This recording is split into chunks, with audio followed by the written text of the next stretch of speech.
Sejam todos bem-vindos. É uma noite muito especial para nós. Vamos falar um pouquinho de um assunto que está correndo à mídia, que algumas pessoas acham que sabem o que é, outras não têm a menor ideia do que se trata. E vamos poder ouvir um pouquinho a esse respeito de alguém que está participando não só da chegada do assunto no Brasil, mas especialmente da abertura e tratamento da legislação sobre o tema.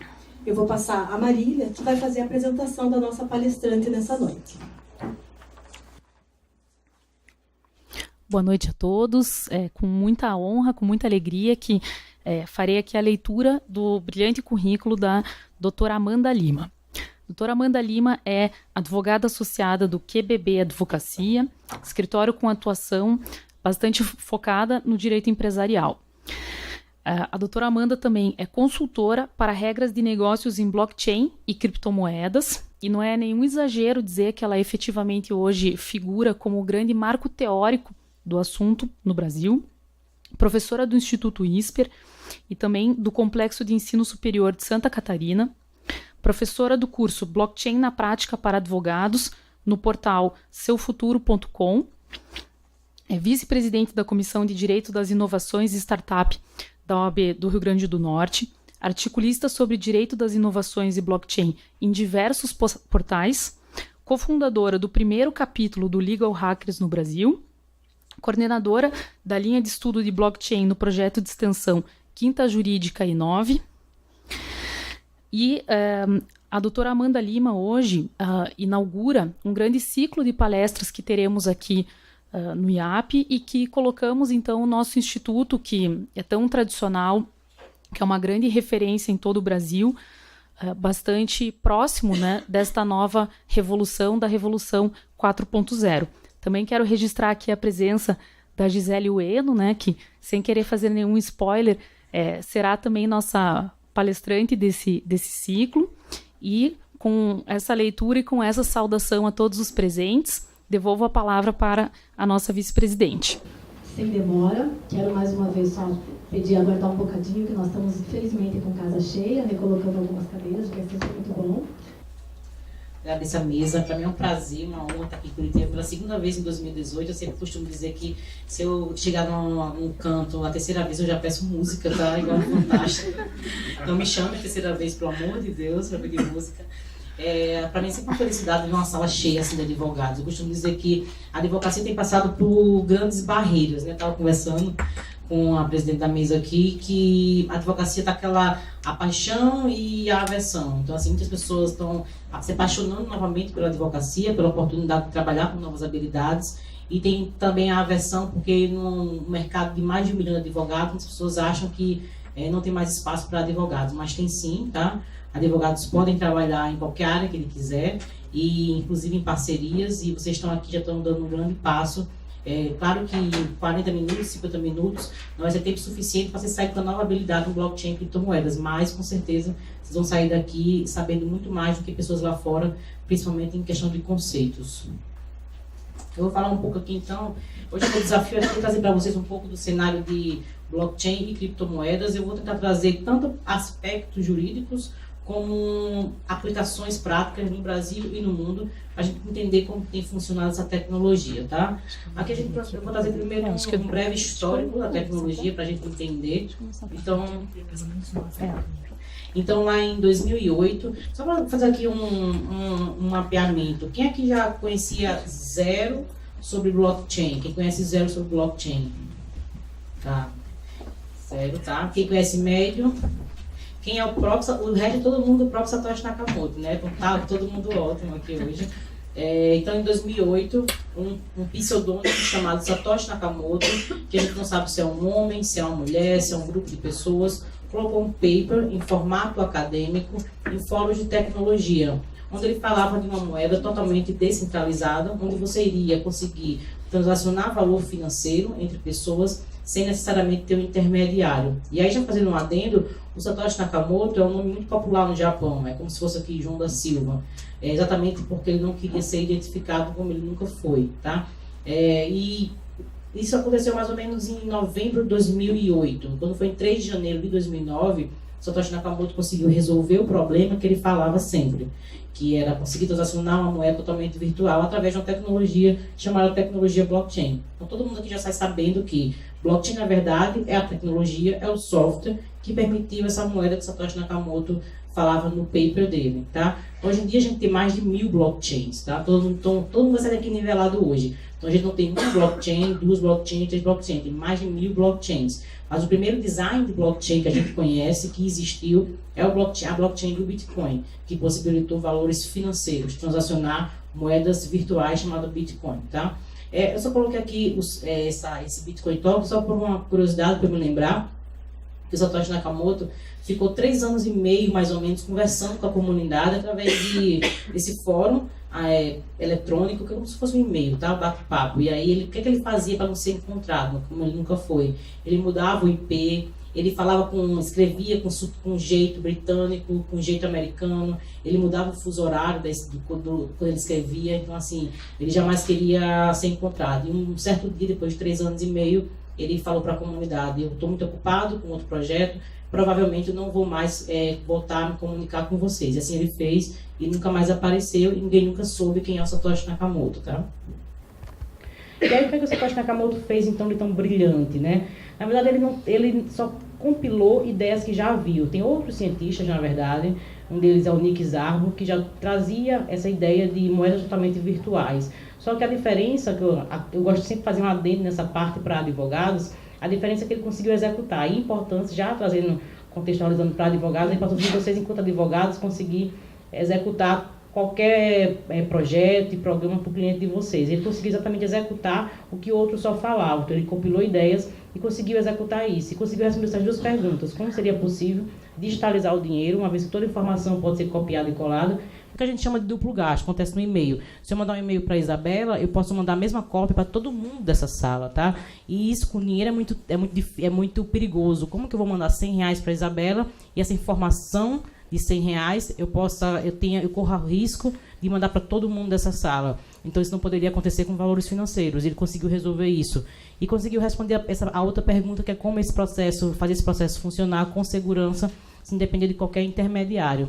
Em tempos de blockchains e de criptomoedas, a gente questiona muito, critica muito os intermediários, bancos, cartórios, mas pensa que são os intermediários que nos dão segurança, tá?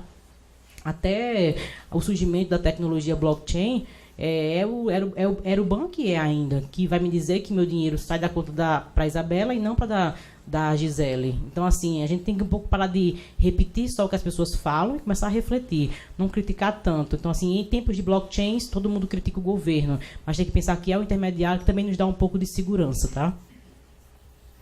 E como que ele resolveu, então, esse problema, né? Ele conseguiu com criptografia avançada. E aí a gente vai sair com mais um conceitozinho aqui esclarecido da cabeça da gente.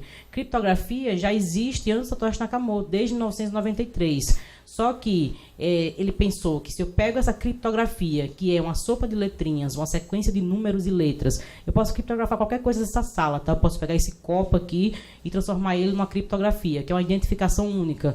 Se eu pego essa criptografia e eu coloco numa tecnologia onde eu não consigo modificá-la, aí sim eu consigo transacionar valor financeiro sem ter o problema do duplo gasto, tá? Então, criptografia não tem relação direta com blockchain, só que ele fez o quê? Ele conseguiu criar uma tecnologia onde eu consigo registrar a criptografia de forma imutável. Foi isso que ele conseguiu resolver.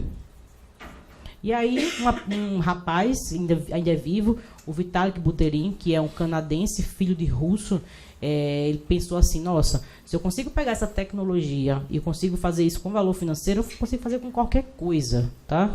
Então, eu posso pegar essa garrafa aqui, e uma indústria de plástico, por exemplo, pode ter interesse em acompanhar a logística da indústria dos plásticos, das garrafas. Então, eu preciso só construir uma tecnologia onde eu consiga pegar uma coisa qualquer, como uma garrafa, transformar ela num hash, que é uma sopa de letrinhas, uma criptografia, registrar ela dessa tecnologia e conseguir transacionar. Então, ele criou a blockchain do Ethereum, tá? Então, aí vem as nomenclaturas onde todo mundo tem uma dificuldade em contratos inteligentes, mas contratos inteligentes não têm relação direta com o direito, tá? Contratos inteligentes são dados auto-executáveis, onde não precisa da intervenção do humano. Então, aquela maquininha da Coca-Cola, que já existe antes, Satoshi Nakamoto, é um contrato inteligente. Por quê? Quando eu boto uma moedinha lá, não tem uma pessoa lá me mandando a Fanta, a Coca, o Guaraná, tá? Aquela maquininha que fica no estacionamento é um contrato inteligente. Quando eu chego lá, eu mostro um papel e ele abre sozinho e ele fecha sozinho. Não tem uma pessoa abrindo e fechando. Só que, então por que, Amanda, todo mundo fala de contrato inteligente e de blockchain? Porque se eu pego um contrato inteligente, que é um software que tem um dado auto-executável sem o humano, e coloco na tecnologia onde eu não mudo esses dados, eu gero valor, tá? Pensa, então, voltando para o direito, no contrato de licitação. Se eu fizer uma tecnologia, uma licitação, desenvolver o sistema de blockchain para licitação, eu resolvo o problema da fraude, tá? Da corrupção. Por quê? Eu dependo do dado que eu coloco ali, que aquele político gestor vai colocar. Só que, muito provavelmente, você não vai se comprometer a colocar uma informação errada se você sabe que, no futuro, se tiver uma fiscalização, vão chegar em você, tá? Porque o dado ele não muda, ele é imutável, ele não tem como ser fraudado, tá? Então, a gente está vendo aqui, então, qual o potencial, então, de blockchain, né? A gente consegue fazer um intercâmbio de maneira segura e privada de qualquer ativo ou compromisso entre participantes. Então, pensa que todo mundo dessa sala, a gente vai combinar alguma coisa, e aí eu peço para um programador desenvolver. Eu faço as regras do negócio, eu digo, olha, no Brasil, a legislação para o mútuo, por exemplo, é assim, e eu quero que você faça um programinha para o mútuo, um software, e aí eu registro ele em blockchain. Então, eu tenho um programa para o mútuo, onde ele não vai ser fraudado, tá? A diferença é essa. Eu poderia ter esse mesmo programa do mútuo sem ser em blockchain. A diferença é que eu registro ele na tecnologia, onde os dados não vão ser fraudados. Então, os smart contracts executam lógica de negócio, como prazo de validade. Isso é muito comum, já esse estudo em blockchain, fazer prazos de validade em blockchain, de maneira automatizada, e a privacidade é garantida através de criptografia, como eu expliquei lá atrás. Então, hoje em dia, todos esses exemplos que eu coloquei do lado direito, a gente já tem estudos, tá? No final da aula, eu ia dizer. No final da palestra, a gente vai ver todos esses exemplos. Tem transferência financeira para qualquer parte do mundo, campanhas de crowdfunding, apólice de seguro, registro de título de propriedade, coleta de impostos, votação, registro médico e etc. Uma coisa que eu não trouxe, que eu já vou falar aqui agora, no registro histórico médico, eu voltei agora lá do BNDES. Eu fui fazer uma palestra lá interna, e uma brasileira foi falar de um paper que ela ganhou, um prêmio nos Estados Unidos, sobre o uso de blockchain para a saúde. Então, assim, incrível. Vou explicar para vocês por quê. Ninguém aqui carrega o prontuário médico. Todos nós aqui estamos submetidos a sofrer um acidente, etc. Se você chega no hospital desacordado, como que você vai explicar que você tem alergia a uma medicação? Se o seu registro está no hospital, como que o seu outro hospital vai saber que o seu registro está naquele determinado hospital? E se você estiver em outro país? Então, o brasileiro e as pessoas do mundo têm um grande problema de prontuários médicos. Então, se você tiver um sistema em blockchain para registros de todos os seus dados médicos, tá? Você consegue dar acessibilidade em qualquer canto do mundo a qualquer profissional de saúde ao seu registro. Então, quando você chega no hospital, basta ele fazer uma leitura com um celular, uma leitura QR Code, e aí ele vai saber se você tem alergia, qual é o seu tipo de sangue. Pensa que tipos de sangue específicos, se você receber uma doação errada, você pode morrer na hora. Tá? Então, assim, é um problema seríssimo, uma coisa simples e que pode ser resolvida com tecnologia. Tá? Então, aqui eu costumo dizer que nada adianta a gente ter um potencial incrível, então, de tokenização, um potencial incrível de blockchain, se do outro lado a gente tem barreiras a serem enfrentadas pelo Estado, que a gente vai ver na frente, que a gente tem diversas barreiras, assim, mais diversas. Se o Estado não enfrenta essas barreiras, as mentes brilhantes do Brasil, elas continuam saindo do Brasil, porque existem vários países que já apoiam modelos de negócio em blockchain. E como é que faz? Os brasileiros deixam de criar? Não deixam de criar. Tudo bom? Já deve ter um empreendedor aqui, né? Com certeza. Todo dia eu recebo um pedido de parecer. Onde que eu faço, doutora? Então, Áustria, Luxemburgo, Estônia, tá? Então, assim, existe já vários países que faz isso, tá? Que apoia esse tipo de modelo de negócio. Então, os brasileiros estão saindo. A gente vai ver lá na frente uma startup assim incrível, de um empreendedor incrível, um dos maiores empreendedores, uma das maiores mentes brilhantes que o Brasil tem hoje, que é o Edilson Osório, e acabou de sair do Brasil para a Estônia. Então, assim, infelizmente, só fazendo já um adendo aqui, quando eu estava palestrando lá na Câmara dos Deputados agora, eu falei isso para o deputado, presidente da mesa, e ele falou assim, é mesmo, doutora, assim, eu não sei como ele não imagina isso, né, que as pessoas saem do Brasil. Ele falou assim, é mesmo, doutora, as pessoas estão saindo. Eu falei, estão saindo. E aí ele falou assim, quanto que a captação de um ICO? Eu falei, alguns milhões. Ele disse, é mesmo. Aí ele puxou o microfone, então, as pessoas estão deixando o Brasil de arrecadar impostos. Eu disse, exatamente isso também. O Brasil deixou de arrecadar impostos, tá? Porque imagina que o brasileiro, o empresário não tem problema nenhum. Ele vai, sai do Brasil, constitui CNPJ em qualquer outro canto, e aí ele faz o ICO dele, que a gente vai aprender o que é hoje, da forma normal, e ele consegue arrecadar, fazer crowdfunding, por exemplo, e consegue distribuir dividendos, assim, sem problema nenhum, tá? Então, assim, eu falo muito no piso jurídico mínimo, que as pessoas se assustam, que a gente, as pessoas nesse mundo de blockchain, criptomoedas, têm um pouco de cabeça libertária, mas eu digo sempre, advogado tem que ter um posicionamento jurídico, tá? Não pode ter um posicionamento de entusiasta. Eu falo sempre que a gente precisa de um piso jurídico mínimo, mas que seja permissivo e não proibitivo, porque permissão em leis é importante para dar um direcionamento para o mercado, uma segurança jurídica, tá? Leis são importantes, sim, mas desde que não sejam leis proibitivas, mas sim permissivas. E aí aqui a gente tem algumas barreiras que eu trouxe, vou trazer só aqui, só para pontuar mais ou menos, não consigo aqui falar todas, mas, por exemplo, o Banco Central, no começo desse ano, falou, não pode estar proibido transacionar para outros países criptomoedas, porque é errado, é ilegal. Mas, tá, qual artigo que o meu cliente está violando ele fazendo isso? Assim, o Banco Central não me diz qual artigo, não me diz o porquê, só me manda lá numa faca informativo dizendo que é proibido transacionar criptomoedas para os outros países. Então, assim, isso é muito perigoso, tá? Isso para mim é falta de profundidade no assunto. Então, para mim, o Banco Central e a Receita Federal são representantes estatais que mais precisam estudar a tecnologia. Aqui, Comissão de Valores Imobiliários, todos eu vou dar uma criticazinha, porque eu acho que todos precisam estudar, tá, gente? Comissão de Valores Imobiliários também, toda consulta que um advogado faz, ela muda o posicionamento delas. A gente vai aprender hoje um pouco o que é Token Utility, Token Security, mas alguns modelos de negócio idênticos a outros, ela diz, pode fazer o que é Token Utility. Outros ela diz, não pode fazer, porque esse token aí, apesar de ser utility, se a CVM não regulou o token, então não pode fazer. Tá? Então, assim, não tem como você conseguir navegar o empreendedor nesse mercado com insegurança jurídica dessa. E, voltando aqui para o Edilson Osório, na startup dele, ele saiu do Brasil por causa disso. Ele decidiu fazer um token para a empresa dele e ele ficou com receio da CVM lá na frente dizer que o token dele é proibido. E como é que ele ia fazer depois que ele fizesse tudo isso? Ia receber multa? Então, ele resolveu agora ir para a Estônia. Então, assim, é uma startup que está incubada lá no Google Campus, em São Paulo. Todo mundo admira, e etc, etc. Oferece empregos desde 2015, que está constituída, mas foi para a Estônia, tá? Para mim é uma lástima isso, mas assim, eu também acho que é uma questão de educação. Aos poucos a gente consegue evangelizar um pouco mais o mercado. Poder Legislativo, a gente tem a Lei 2303 de 2015. Apesar de ser 2015, essa lei começou, as audiências públicas dela começou em maio de 2017.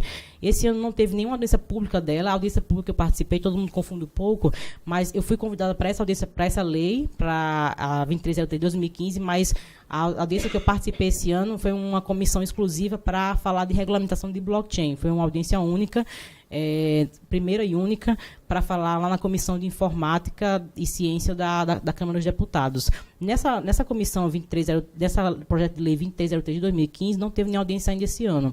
Provavelmente não vai ter, por causa que tem eleições, e a gente espera que o próximo ano seja votada a lei. O que a gente sabe nos bastidores é que vai ser sim votada, que ia ser votada no começo desse ano, mas o mercado conseguiu fazer uma pressão para que não fosse votada. No final do ano passado, teve uma confusão, onde um deputado apresentou um voto de que fosse incluído no Código Penal, olha como é sério isso, no Código Penal, o crime, um tipo penal, para criminalizar empreendedores e pessoas físicas que comercializassem ou tivessem modelo de negócio com criptomoedas e blockchain. Então, assim, mas a gente sabe que os outros deputados envolvidos no projeto de lei não concordam com isso, então, muito provavelmente, esse voto não vai passar. Mas, assim, isso é um absurdo. Não pode se ter um projeto de lei como se fosse uma brincadeira, tá? Porque, assim, se assusta as pessoas que são mais leigas. Imagina que os empreendedores, no dia, eles botaram a mão na cabeça e disseram, e agora, né? Receita Federal, desde 2015, que a Receita Federal ela vem trazendo nos perguntão, né? Nas perguntas de resposta, dizendo você deve sim declarar suas criptomoedas, mas ela me fala que você deve declarar pelo ganho de capital. Só que aqui eu já vou botar até aqui para frente, já para a gente ver o problema da Receita Federal. Esse aí é o problema que a Receita Federal tem que resolver, tá? A Receita Federal fala que você deve declarar, tributar as criptomoedas pelo ganho de capital. Só que a gente já tem estudo de que todas essas formas aí, tudo isso aí é forma de oferir criptomoeda, tá? Todas essas formas de oferir criptomoedas, nem todas elas é pelo ganho de capital, tá? Provavelmente pelo ganho de capital vai ser compra e venda, arbitragem, mas e lend, e masternode, e falso. Então, assim, a Receita Federal tem que estudar primeiro todas as transações que envolvem criptomoedas, entender o que é, porque eu acho que ela nem sabe todas essas formas de transacionar criptomoedas e dizer para as pessoas, não é eu como advogada, nem é o meu cliente que tem que dizer como que eu vou tributar isso. A Receita Federal tem que dizer, tributa sim, declara assim. E interessante é que, só trazendo já aqui uma confusão, um conflito, enquanto que a Receita Federal fala que criptomoeda é equiparada a ativo financeiro, a CVM diz que ela não é ativo financeiro. Então, assim, no mesmo país, a gente está no mesmo país, representantes estatais dizendo posições totalmente diferentes, tá? E a Receita Federal, inclusive, fala como que você declara, como que você tributa. Você tributa isso pelo ganho pelo valor de aquisição. Só que uma das formas de você adquirir criptomoeda hoje em dia se chama fork de criptomoeda. Só para dar um exemplo. Quando todo mundo que tinha em 1º de agosto de 2017 Bitcoin, ganhou na sua carteirinha, na sua conta, Bitcoin Cash. Porque fork é uma atualização de alguma criptomoeda. E aí, quem tem aquela criptomoeda que vai ser atualizada, ela ganha a moeda que se originou, tá? Só que ela não tem valor de aquisição. E é o quê? Doação, é o quê? Então, assim, a Receita Federal está um pouco atrasada, né? Porque ela nem está falando para mim do fork, está falando só quando eu compro. E outra coisa que ela fala é que você deve declarar por documento hábil e idôneo, só, ponto. O que é documento hábil e idôneo, né? Você tem um exchange lá, onde chega um trade para mim, ele fez 200 trades em 3 meses. Então, um documento hábil e idôneo, um trade que fez 200, uma pessoa que fez 200 trades, compra e venda. Então, assim, tudo isso a gente já faz resposta, tem resposta já. A gente já consegue fazer parecer jurídico, viabilidade, mas, assim, a receita tem que ser clara, né? Não pode ser o advogado tendo que fazer desenhos, estudos aprofundados. Tem que ser o Estado que tem que me dar respostas para isso. E aqui eu coloquei alguns riscos da ausência de piso jurídico mínimo, tá? Isso aqui eu poderia passar 10 laudas, 10 slides falando de riscos da ausência de piso jurídico mínimo, mas aqui eu coloquei só alguns. Isso aqui foi o que eu levei na Câmara dos Deputados.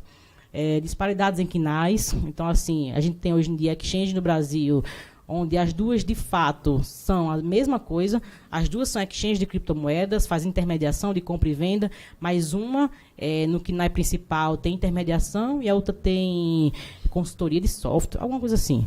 Então, assim, a gente tem divergência de KNAI, tem divergência de... inclusive de constituição societária, uma é sociedade aberta e a outra é IRELA. Então, assim, isso gera problemas com bancos, tá? Saída de empresários para constituição em outros países, como aconteceu com o Edilson. Ausência de requisitos mínimos e esclarecimentos de exigência de compliance específico, porque exchanges de criptomoedas, duas coisas básicas, ela já tem que usar, quando eu faço consultoria para exchange, eu já digo a ela, você tem que usar um software específico. Já existe software que usa inteligência artificial, que faz um mapeamento na blockchain do Bitcoin, que ela consegue identificar possíveis ilícitos, tá? Então, assim, a exchange que não usa isso, ela está sujeita a que pessoas façam lavagem de dinheiro, sim, na exchange dela. E outra coisa, que é uma coisa básica, que já acontece nos Estados Unidos, que no Brasil, pela falta de um direcionamento do mercado, acaba que alguns advogados passam desapercebidos e não indicam. Pessoas que estão dentro da exchange, trabalham dentro da exchange, elas não podem comprar e vender na exchange, porque isso é uso privilegiado de informação, mas isso é uma coisa básica. Isso já acontece nos Estados Unidos, mas no Brasil não acontece ainda, infelizmente. Existe exchange onde funcionários de exchanges eles compram e vendem criptomoeda dentro da própria exchange. Então, assim, isso é uso privilegiado de informação. Isso não pode acontecer. Falta de regras claras e específicas abarcando todas as operações envolvendo criptomoedas, como já expliquei. E omissão do Estado em diversas outras problemáticas. Assim, então, tem várias, tá? Como eu falei, eu poderia passar 10 lados aqui falando só sobre problemas porque quando o Estado não me dá um direcionamento mínimo, eu acabo que tendo diversos problemas, e a gente, como advogado, sofre um pouco por isso, porque quando chega o cliente de vocês, com certeza, em diversas matérias, eles chegam querendo que você resolva, né, seja o super-homem ou a Mulher Maravilha, já resolva tudo, né, como se você fosse... Mas não dá. Então, assim, é estudar, tá? E como que faz, então, Amanda, nesse mercado? No mercado de inovação, infelizmente, são teses jurídicas, tá? Eu costumo dizer que é tese jurídica bem aprofundada, porque tem a sua assinatura lá embaixo. Você é responsável por aquilo, né? Então, por isso que é um aprofundamento constante e contínuo para poder você assinar e fazer um parecer, porque você está fazendo um parecer dizendo que provavelmente é assim. Se não for, quem se responsabiliza é você, tá? E aqui eu coloquei um dos principais desafios a serem enfrentados, que eu mostrei lá na Câmara dos Deputados, para mim, né? Primeiro, tem que ser enfrentados esses desafios. Que o Legislativo, ele tem... Todos eu botei compreender, né? Eu quis bem chocar eles assim nessa questão de compreender. Todos eles têm que estudar, tá? Não adianta só chegar e dizer, tem que declarar, tem que primeiro estudar. Então, o Legislativo, compreender a tecnologia e permitir um piso jurídico mínimo que direciona o mercado. Receita Federal, botei 2 compreender. Compreender foi de propósito. Compreender e definir regras claras e específicas, abarcando todas as operações envolvendo criptomoedas, tá? Não pode só dizer assim, pelo ganho de capital. Não é assim. Existem diversas transações que você vai tributar por outras sistemáticas, não só pelo ganho de capital, tá? E CVM, para mim, é compreender e ampliar ou o limite de captação via ICO no Brasil, tá? A gente, não sei se aqui tem muitos advogados empresariais, mas a gente tem uma instrução normativa da CVM, que é a 588, que ela fala sobre as plataformas de equity crowdfunding, onde as startups podem fazer captação de investimento. E lá tem um limite que a startup pode captar 5 milhões, mas assim, 5 milhões para uma empresa que vai captar via ICO é muito pouco, tá? Elas fazem captação lá fora de 60 milhões, assim, em poucas horas. E, então, a CVM ela tem ou que fazer uma regra específica para ICO, dizer, tá bom, ok, a gente aceita o ICO. Porque eu não entendo porque a CVM tem esse medo do ICO, né? Então, eu acho que ela pode assim, ok, nós aceitamos o ICO e você pode captar investimento por essa regrinha que a gente criou, ou então a gente vai pegar a instrução normativa, que já tem compliance, já tem regras definidas, e aumenta o limite de captação de 5 milhões para X milhões, tá? Então, essas são, para mim, as principais barreiras imediatas a serem enfrentadas pelo Estado. Mas, voltando aqui, saindo um pouco da parte problemática do Estado, a gente está assistindo então a novos modelos de negócio, né? Porque pensa que a gente tem diversos, tá? Desde mobilidade urbana até, como eu falei, exchange, até valores financeiros, desenvolvendo modelos de negócio ao redor dessa tecnologia. A gente vai aprender um pouco aqui hoje o que é que já existe nesse mercado de fato, né? Eu não gosto muito de utopia, tá? Quando a gente fala muito de utopia, fica muito longe, né? Eu gosto sempre de coisa palpável. Por isso eu trouxe aqui só exemplos que já existem, tá? E aqui eu trouxe um exemplo primeiro na Holanda. Aqui, alguns colegas meus voltaram agora da Holanda e eu perguntei, e aí existe? Porque eu pergunto mesmo, e aí existe sim. Esse projeto é um projeto da IBM, tá? Com o Estado. Na Holanda estava tendo muita fraude de furto de bicicleta e os seguros começaram a aumentar muito. E aí eles disseram, como que resolve isso? Resolve a gente fazendo um smart contract, um contrato inteligente, onde a gente liga 2 pontas. Liga a polícia numa ponta e um cadeado inteligente na outra. E aí você sai da sua casa com a sua bicicleta, estaciona a bicicleta e coloca um cadeado inteligente. Quando você volta, a bicicleta foi furtada, você automaticamente liga para a polícia, e a polícia olha no sistema lá, que foi desenvolvido em blockchain, e ela vê lá, eles têm esse cadeado inteligente, ele usa um algoritmo de inteligência artificial para ver questão de força, e aí ele vê que realmente foi furtado, etc. E aí ele informa exatamente a seguradora que houve realmente uma fraude ou um furto ali. E a seguradora automaticamente já valida a reclamação, tá? E já faz a transferência da bicicleta. Sem abrir processo, sem... Por que isso? Porque ela confia nos dados. O dado não foi fraudado, assim. Então, é interessante pensar isso para todos os sinistros. Quem aqui é advogado, quem trabalha muito com seguro, assim, deve estar pensando na sua cabeça agora em várias hipóteses, né? Porque imagina que isso resolve muitos problemas. A Caixa Econômica Federal, essa semana, abriu um edital para até dia 6 de agosto, eu acho, para que startups que usem blockchain, inteligência artificial e IoT com soluções voltadas para o mercado imobiliário, possam registrar ou submeter as suas ideias para serem selecionadas pela Caixa Econômica. Então, assim, tá todo mundo atrás disso, tá, gente? Assim, então, não é só lá na Holanda. Parou aqui, pronto. E aqui, então, deixa eu tomar água. E aqui, então, eu costumo dizer que educação, para mim, é uma solução de blockchain que você não precisa de grande avanço, sofisticação. Porque educação você precisa misturar, não precisa misturar com IoT, não precisa misturar com inteligência artificial. A faculdade de Fortaleza, junto com a PUC São Paulo, já faz esse desenvolvimento em blockchain, que eu vou explicar aqui. O que é que falta? Investimento. Como é que você faz?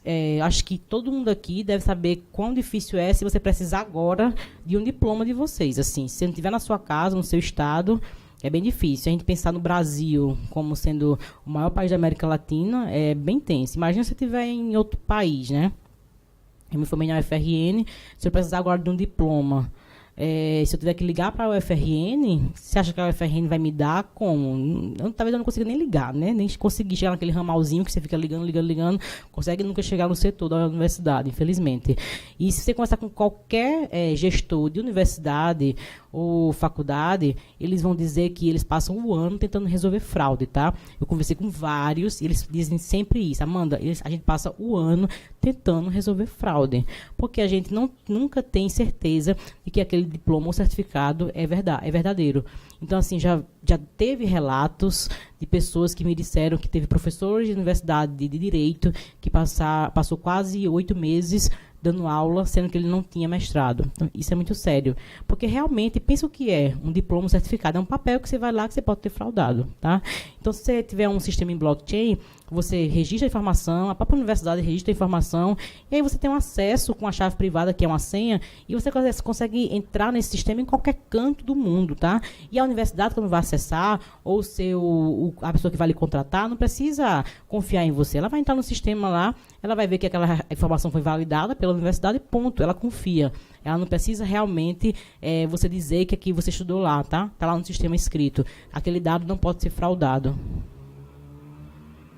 Aqui é um exemplo de mobilidade urbana, Arcade City. Arcade já chegou no Brasil, tá, gente? Arcade City entrou no Brasil em dezembro de 2017.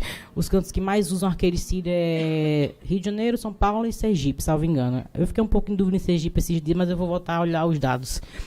Arcade City, o Uber não entrava de jeito nenhum no Texas. E aí eles disseram, não tem problema. A gente cria uma plataforma descentralizada, onde a gente conecta as pontas. A pessoa que quer usar o carro e o motorista. E aí você contrata a pessoa e faz a regra do negócio e paga, vê a moedinha. Como que faz o pagamento disso? Interessante. Ela usa uma inteligência que quando você se afasta do carro, tantos metros, X metros, o contrato inteligente entende que você terminou a corrida. Aí cai a moedinha na carteira do motorista. Mas aí, pensa na parte jurídica. Como você vai explicar para um deputado que está discutindo lei do Uber que existe uma plataforma que você não tem um botão que desliga? Né? Então, assim, a gente está vivendo novos momentos, né? Então, enquanto está se discutindo aqui no Brasil ainda a lei do Uber, lá fora está se discutindo de quem é a responsabilidade quando um carro autônomo mata alguém. Então, assim, a gente tem que avançar um pouco nas discussões para poder acompanhar o judiciário lá de fora, o legislativo, tá? Porque, assim, aqui está um pouco atrasado, principalmente no legislativo. Aqui eu coloco sempre essa cadeia de suprimentos.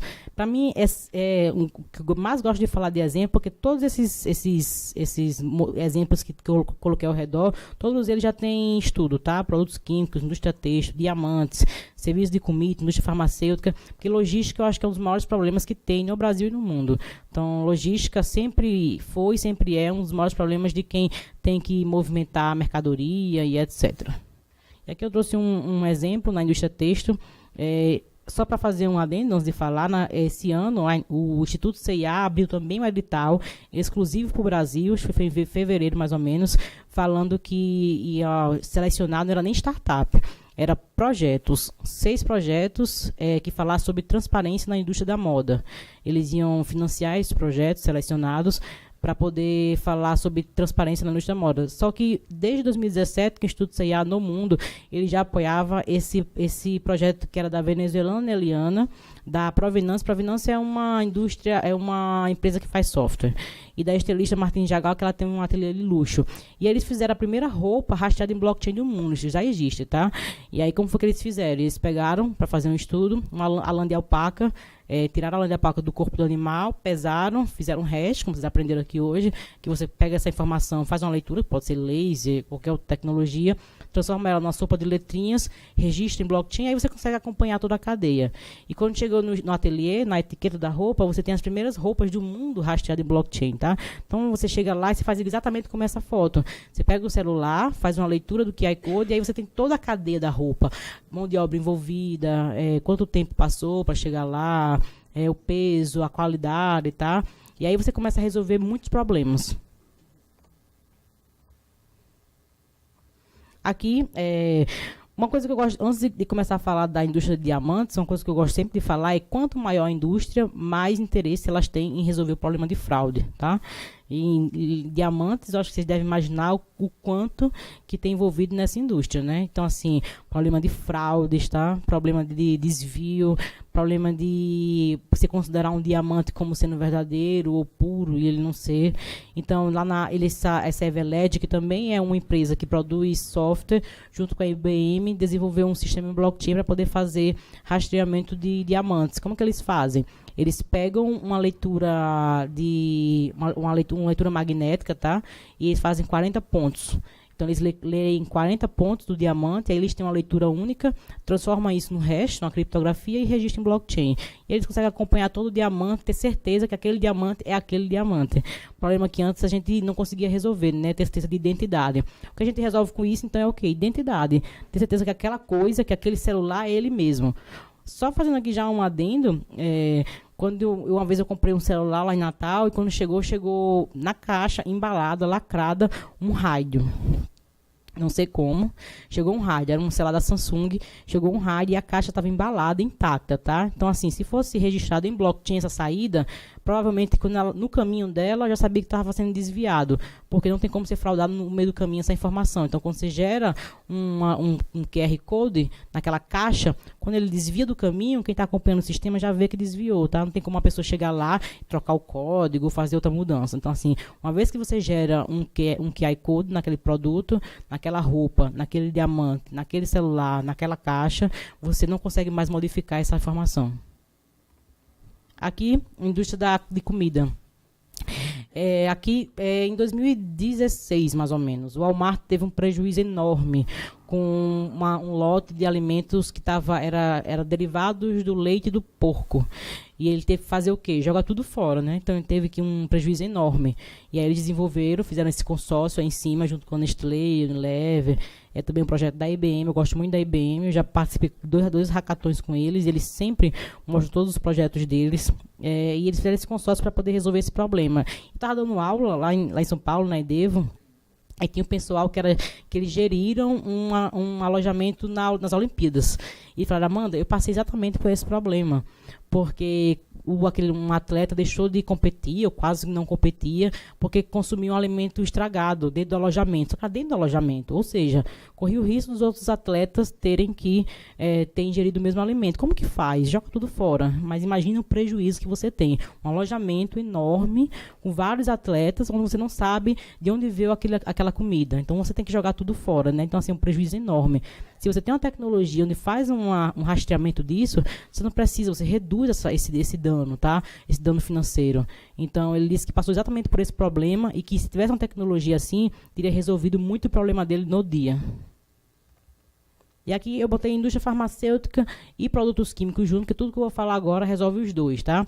Então, vocês pensam que no final de 2017, a Organização Mundial de Saúde emitiu um relatório dizendo que 10% dos medicamentos que circulam são fraudes. Então, eles gastam mais ou menos 30 bilhões para retirar esse medicamento do mercado. E se você tiver um sistema desenvolvendo uma tecnologia onde você registra informações de forma a não fraudar ela, você consegue resolver vários problemas. Então, você tem integridade de dados, você tem auditoria, e aí você consegue prevenir medicamentos falsificados, desvio, tá? Eu tava falando para um amigo meu hoje que ele ficou assim horrorizado, mas isso não é novidade para ninguém. Em WhatsApp, as pessoas conseguem comprar hoje medicamentos de tarja preta, tá? Então, assim, isso é uma coisa muito séria, isso é um problema de saúde pública, tá? Na minha opinião.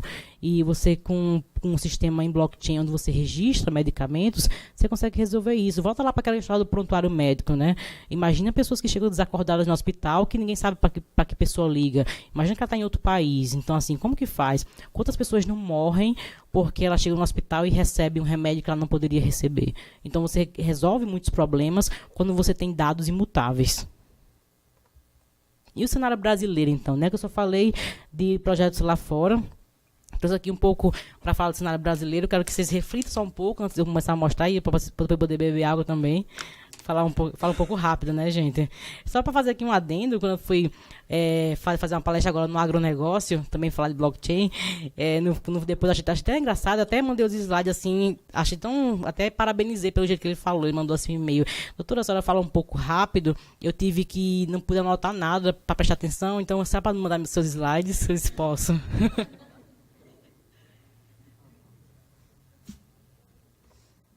E aí a gente tem a plataforma Moeda, tá?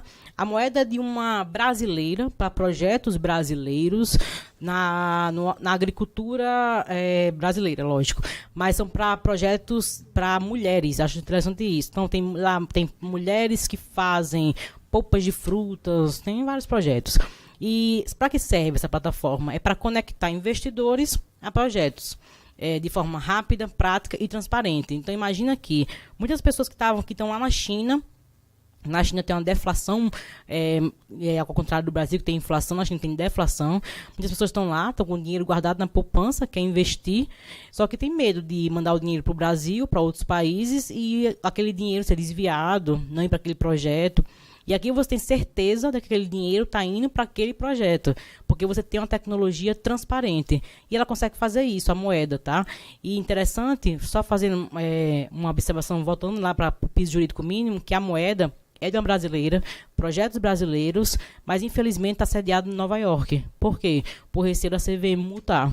Então, assim, isso para mim é uma tristeza, tá? Porque é um projeto incrível, totalmente brasileiro, desde da base, né, que é a agricultura, até a mente, que é a empreendedora, mas está sediado em Nova York. Mas ele faz essa conexão, tá? Então, você pensa aí para qualquer investimento. Então, qualquer startup, aí já começa a abrir um pouco a mente, né? Qualquer startup, qualquer projeto que quer ter investimento de forma transparente, ele consegue se interligar muito rápido, qualquer canto do mundo. Porque você faz um contrato ali em blockchain, tá? E aí aquela pessoa que está na China, em qualquer canto do mundo, consegue fazer financiamento a baixos juros e consegue fazer microcrédito para aquele projeto, pessoas FIIs, já tem plataformas também em blockchain que faz transparência para microcrédito, para pessoa física. Então, tem N projeto de microcrédito aí. Aqui a Mudamos, ela é uma plataforma é de um advogado. O dono dela é um advogado. Ela é uma plataforma para você fazer voto, tanto você pode propor leis, como você pode votar leis. Tem um município, não decorei o nome desse município, que ele aceita diretamente o Mudamos, tá? Ele já tem essa vinculação, fizeram essa parceria. O nome do advogado é Ronaldo Lemos, ele é do ITS Rio, Instituto de Tecnologia lá do Rio de Janeiro. A Mudamos, para mim, ela revoluciona muitas coisas, né? Porque imagina que você antes, para chegar naquele quórum mínimo do projeto de lei para ser votado, você tem que passar de estado em estado, colher assinaturas e também tanta coisa. Quem me garante que eu não vou colocar o nome da minha mãe 2 vezes, né? Quem vai contar isso? Pelo amor de Deus. E aqui você consegue fazer isso até através de segundos, tá? Porque você tem seu CPF vinculado, porque não muda, né? Porque está em blockchain. E a própria Receita Federal consegue fazer esse monitoramento, tá? Então, assim, para mim ela revoluciona muitas coisas. Se o Brasil começar a usar o Mudamos ou o sistema desenvolvido por ele próprio para fazer esse tipo de votação de projeto de lei, acho que vai acelerar muitas coisas. Aqui, Voto Legal. A Voto Legal, quem aqui viu essa semana passada a notícia da Marina Silva? Pronto, a Marina Silva captou... Hã? Pronto, a Marina Silva fez captação de 100 mil em 4 horas, né? 100 mil em 4 horas. Ela fez pelo 120 mil em 4 horas. Foi via voto legal. Mas a voto legal está desde 2016, tá? Vinculada ao TSE, né? Então, assim, é para quê, Amanda, o voto legal? É para você fazer prestação de contas de forma transparente e para você receber investimento para sua campanha de forma transparente. Ah, mas eu dependo que o candidato coloque a informação correta. Ok. Mas se a Marina Silva colocar lá que recebeu 120 mil, mas ela recebeu 500 mil... Se tiver uma fiscalização, vão ver. Então, assim, os fiscalizadores não deixam de existir, tá? Então, assim, muito provavelmente, alguém não vai se comprometer em colocar uma informação numa tecnologia que não pode ser fraudada, tá? Então, a Marina Silva, ó, aí quem é advogada eleitoral, ó, um campo enorme. Advogados eleitorais... então, assim, a gente pensa que tecnologia é só para quem é advogado empresarial, mas a gente tem uma brecha enorme para advogados eleitorais, outra brecha enorme, já pegando aqui o adendo, advogado do consumidor. A gente vê nos bate-papos, lá na Câmara dos Deputados, em todo canto que eu vou, a gente não tem uma referência no Brasil de um advogado do consumidor que represente essas pessoas no mercado de criptomoedas, né? Então, a primeira pessoa que começar a escrever sobre direito do consumidor vai despontar nesse mercado. Nós não temos uma referência ainda. Por quê? Porque existe um mar azul aí ainda, tá? A menina que é estudante, né? Que, tá vendo? Já tá saindo da faculdade, já começa a falar de direito do consumidor. E aí a gente tem a Original My, tá? A Original My, pra mim, que eu falei o tempo todo dela, né? Assim, a Original My é do Edilson Osório, ele é formado em copyright em Harvard. Então, assim, desde 2015. Imagina que uma pessoa tem uma startup no Brasil desde 2015 que faz assinatura e validação de contratos particulares em blockchain. Então, assim, a mente do Edilson Osório, assim, é incrível. Eu vou palestrar com ele agora lá em João Pessoa, junto no evento de cartórios. Eu achei engraçado isso, porque é bem, né, bem apedrejamento na rua, mas está com cara de bem apedrejamento na rua. Mas, assim, interessante porque quem vai me levar é o Azevedo Bastos, que é esse cartório aí. Por quê? O Azevedo Bastos, em janeiro de 2017, 18, ele fez uma parceria com a Original My e começou a você consegue da sua casa hoje, sentado no seu computador, ter um contrato assinado tanto em blockchain como em cartório, tá? Como tem uma autenticação notarial. Mata notária. Por que isso, Amanda? Só que o Azevedo Bastos, ele não usa um sistema em blockchain, tá? As pessoas confundem um pouco. O que ele fez? Você tem que ligar para o Azevedo Bastos amanhã, preencher um formulário, pagar um valor, e aí você consegue, a partir de então, conseguir, quando você faz um upload do documento via Original My, dizer, pronto, Original My, eu tenho um registro lá no Azevedo Bastos. E aí ele manda, a própria Original My manda aquele seu registro para o Azevedo Bastos. E ele emite uma autenticação notarial. Um amigo meu do Rio Grande do Sul, faz alguns meses, recebeu, todo empolgado, recebeu uma procuração, trabalha na prefeitura, uma procuração do advogado com o selo do Azevedo Bastos, lá de João Pessoa. Então, você imagina um cartório lá em João Pessoa e você, em qualquer canto do Brasil, conseguir ter uma autenticação notarial. Para mim, isso é incrível, tá? R$4,50. Eu tenho essa procuração, só que eu não posso repassar. Mas custa R$4,50. Então, assim, você sentado no seu computador, consegue fazer uma procuração hoje em cartório, tá?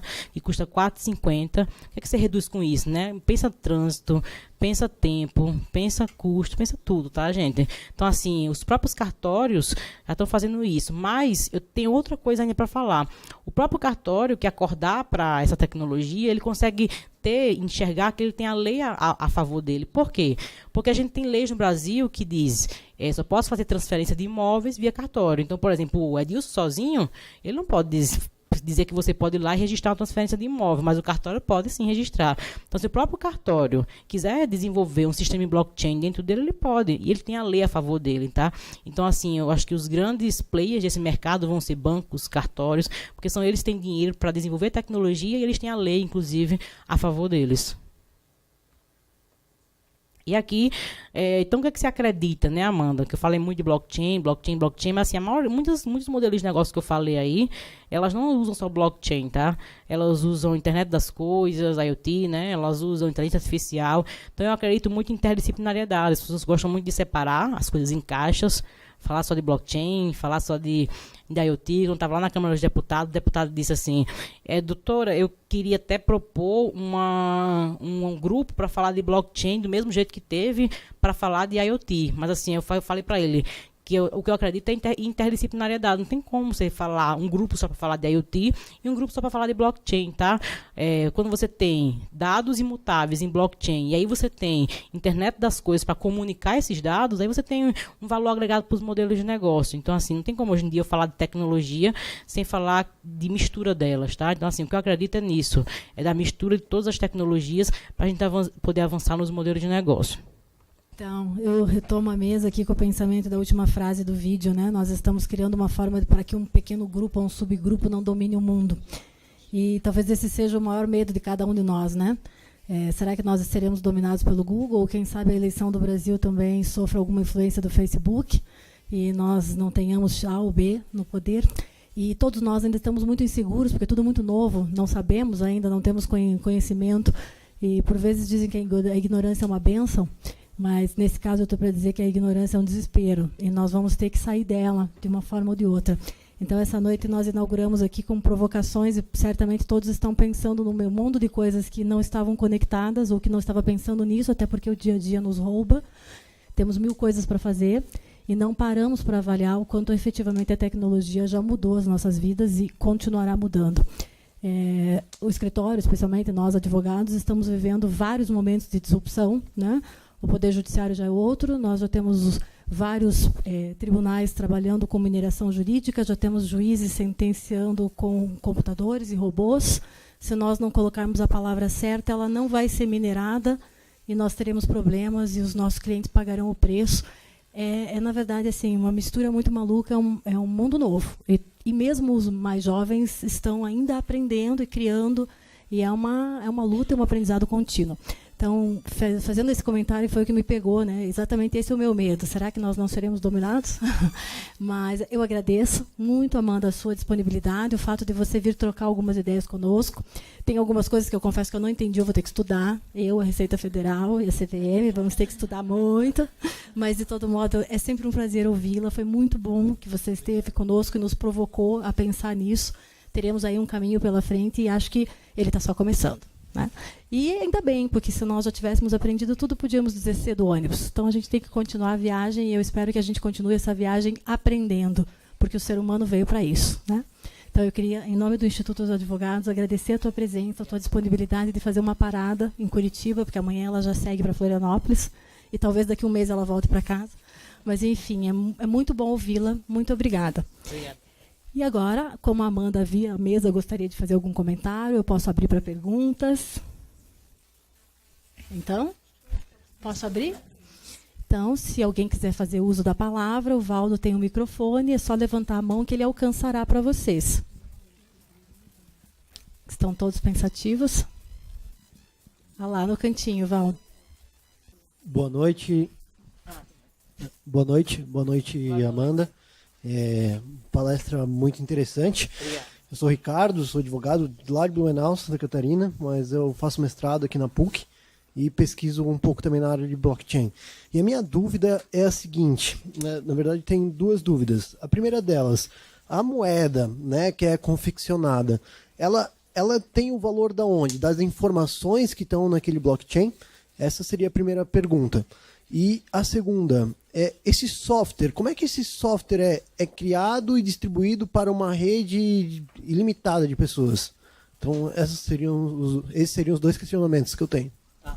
Começando o nome, desculpa. Ricardo, a gente tem duas problemas aí de nomenclatura, tá? O primeiro delas é que existe uma divergência de taxonomia, de nomenclatura.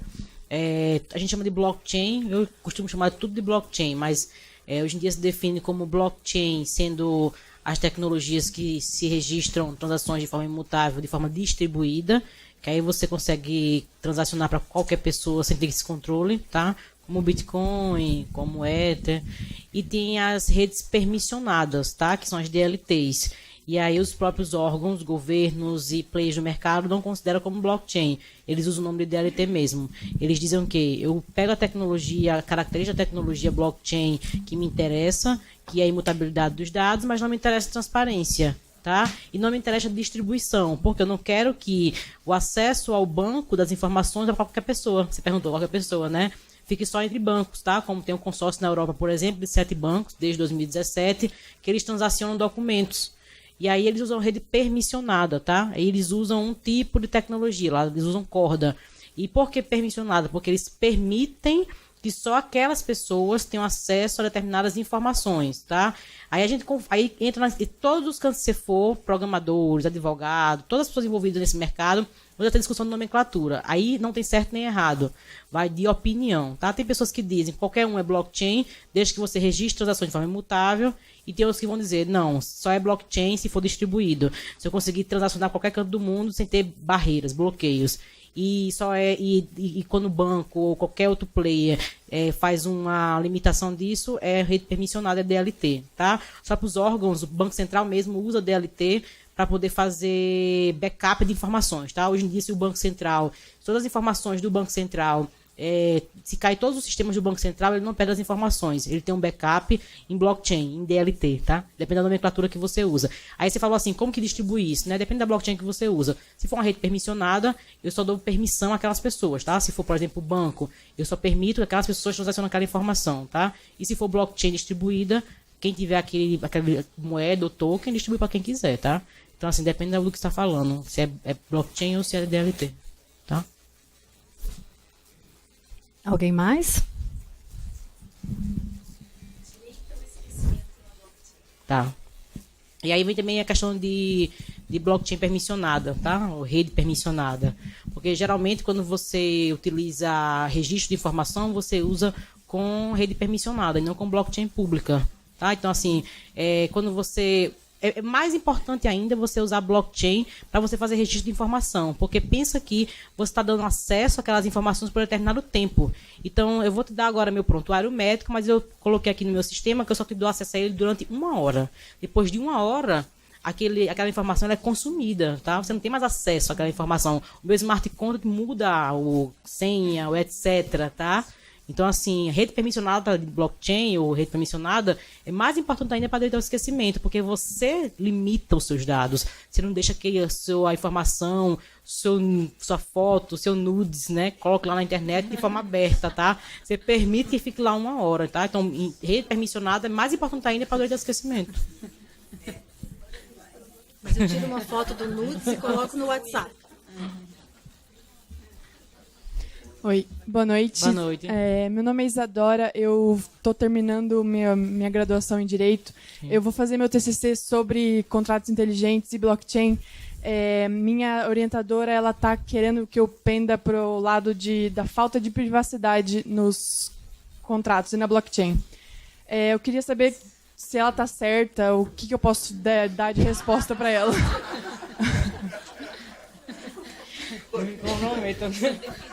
Como que faz? Como que responde essas perguntas? Como é que responde essa pergunta? Mas se ela tá... Mas qual a pergunta? Se ela tá certa, qual a observação? Ela diz que, para ela acha que tem uma falta de privacidade. Pelo fato de você colocar seus dados, como no prontuário médico, todos os seus dados estarem na blockchain. Ela acha que tem uma falta de privacidade. Você pode tentar fazer sua tese nesse sentido que eu falei, tá? Já anota aí. Você faz sentido explicando primeiro o conceito, nomenclatura. Então, você explica primeiro a diferença de blockchain pública, que é distribuída, para rede permissionada. Então, você explica o que é, e aí você mostra que se eu vou ter registro de informações que eu preciso de segurança, eu vou usar uma rede permissionada.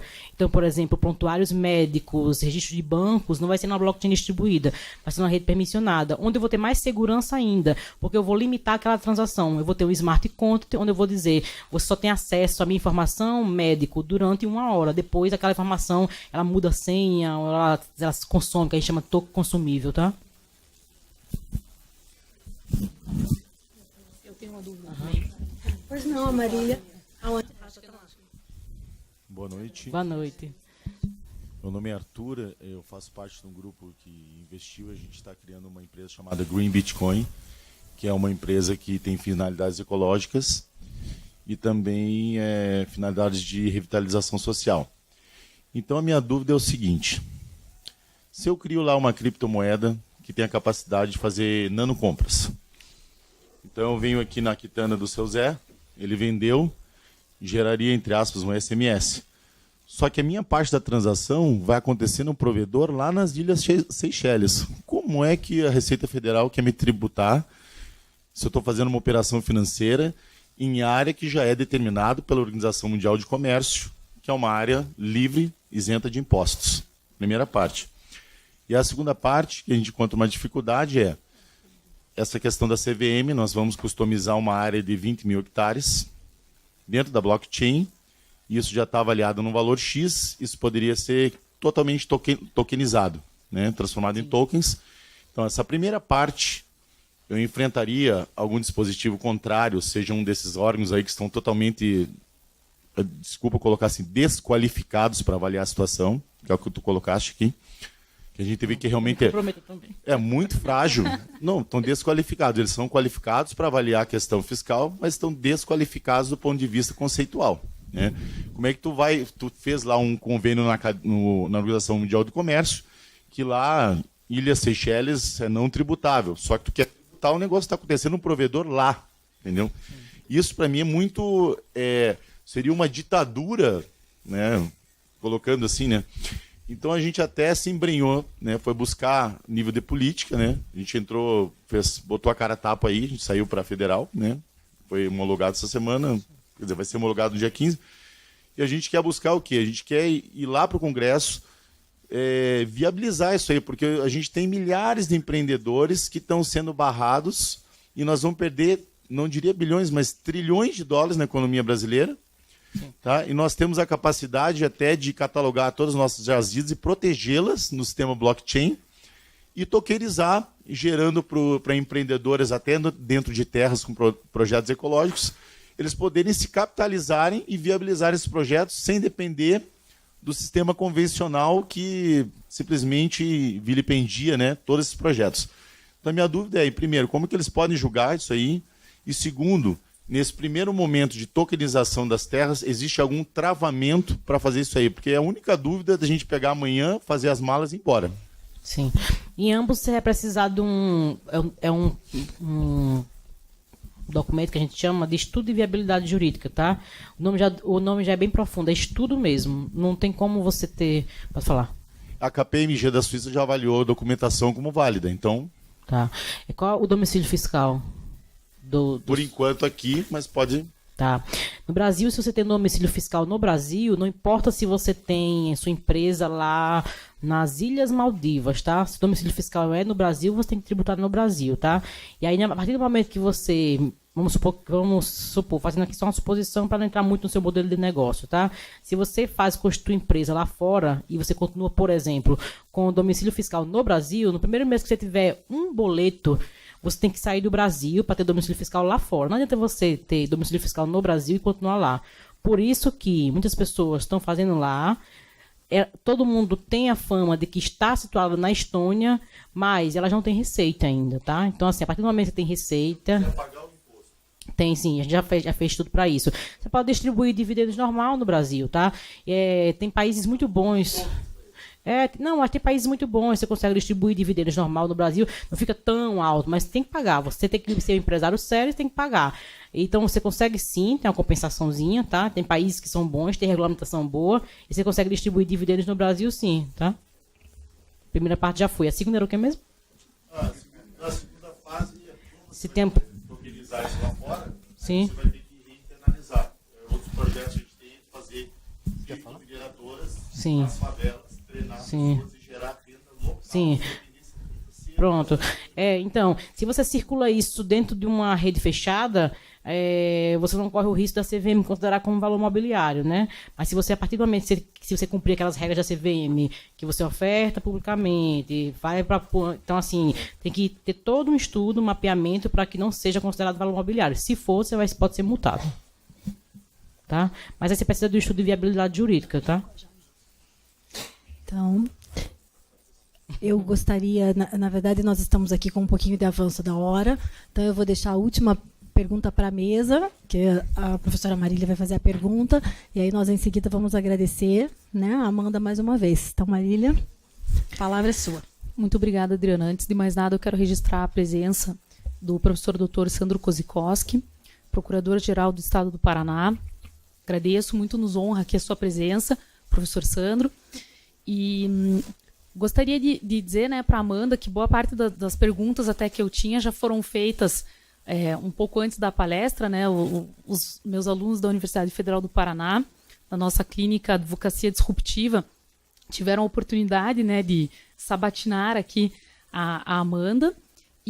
Mas duas questões ainda sobre o blockchain que me parecem pertinentes são algumas críticas que a gente tem visto na mídia, que seria o fato de que o blockchain é muito lento, né? Eu vi recentemente algumas estatísticas que colocavam até modelos de validação de pagamento, de transação, como até a Visa, né? Comparando com o blockchain, como o blockchain ainda é muito lento. E o segundo ponto é o fato do blockchain, talvez esse seja um dado que tenha sido mais difundido, né, pela mídia, até num sentido de ataque, né, que é a questão do consumo de energia. Né, que talvez a questão do blockchain não seja exatamente sustentável na medida em que toda essa tecnologia tem utilizado muito mais gasto energético do que países inteiros juntos. Então, como você, né, como a gente mencionou, nossa grande especialista, nosso marco teórico hoje no Brasil sobre o tema, eu gostaria que você dissesse, né, o que existe de miragem sobre o assunto, se realmente a mídia está num ataque covarde à inovação, ou se de fato esses são desafios que nós precisaremos ainda resolver. Obrigada. Tá. Na verdade, essa sua pergunta, mais uma vez, vem para aquela velha resposta de blockchain permissionada, de rede permissionada e blockchain pública, tá? Realmente, se você resolvesse todos os modelos de negócio com blockchains públicas, realmente gastaria muita energia, teria um dano ambiental, etc. Por isso que surgem as redes permissionadas. Eu estava no BNDES Talk essa semana, falando do BNDES Talk, eu fui palestrar lá, e eles falam exatamente sobre isso. As pessoas têm um preconceito muito grande, quem é da comunidade, com rede permissionada. Mas rede permissionada, que é blockchain privada, vem resolver muitas coisas, inclusive esse problema, tá? De gasto de energia, porque você pensa que você tem uma rede restrita, onde você soluciona um problema. Tá? Então você não vai gastar muita energia, você não vai ter um dano ambiental, tá? Então, assim, essa sua resposta, realmente, a mídia não está mentindo. Se você usasse rede distribuída, que é blockchain pública, para resolver todos esses modelos de negócio que eu mostrei aí, você teria muitos problemas ambientais, tá? E gasto de energia, etc. Mas a maioria deles são todos redes permissionadas. Se fala que é blockchain, mas depende da nomenclatura que você usa. Mas a maioria deles são redes permissionadas, tá? Que são blockchains privadas. Que aí você não tem nem mineração, alguns deles, tá? Você mesmo confia nos players. E aí você tem Hyperledger, Corda, você tem Stella, você tem consenso, tudo isso em nome de blockchain, tá? E aí a gente não tem tantos danos, não tem danos como tem se fosse uma rede distribuída. Obrigado. Eu agradeço, tá, gente? A vocês eu vou agradecer, né? Agradeço a todos vocês, assim, muito bom ver a sala cheia, tá? Aqui em Curitiba é sempre um prazer vir. E espero vir mais vezes, porque, assim, para mim, eu sou muito bem tratada aqui sempre que eu venho. Eu tenho grandes amigos aqui e sou sempre muito bem tratada. Então, vamos...